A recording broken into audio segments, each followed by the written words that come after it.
Hello, glad to see you in a new module. I'll tell you how to conduct the diagnostics, create a presentation and a treatment plan.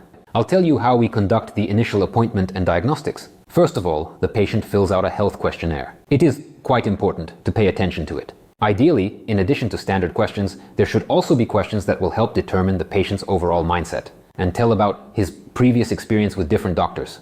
What if he's afraid of dentists because someone once gave him poor anesthesia? You should dispel the patient's fears and motivate him for treatment. Today we will discuss impressions and scanning, exploring their pros and cons. In contemporary dental practices, scanning is typically the go-to method. Impressions are considered outdated technology. Nevertheless, it's worth discussing them too. I sometimes resort to taking conventional impressions from my patients. Regardless of the method you choose, you will always need a model of the patient's dental arch.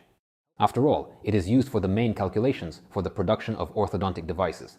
But I'm getting ahead of myself. We'll talk about calculations next time, but now about impressions. Today I'll tell you why photographs are needed, how to make them useful and informative for yourself and for the patient. Why is a quality photo protocol necessary? Well-taken photos will help you, first of all, to make the right diagnosis and plan treatment. Photos allow you to assess facial structure, smile aesthetics, the condition of soft and hard tissues in the oral cavity, and much more. I like the saying, a clear protocol is quality diagnosis.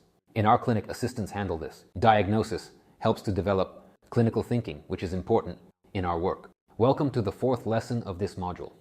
Today we'll talk about model calculations. Model calculation is important for diagnostics. Without it, you won't be able to make an accurate diagnosis and plan the treatment. There are many methods of calculation. Most likely you use 2 or 3 of them that help you in most cases. But it's good to know more. I'll tell you about them in this lesson. And in the additional materials, you'll find a presentation with a set of indicators and descriptions of calculations. The study of models is conducted in the sagittal, vertical, and transverse planes, as well as in the corresponding directions.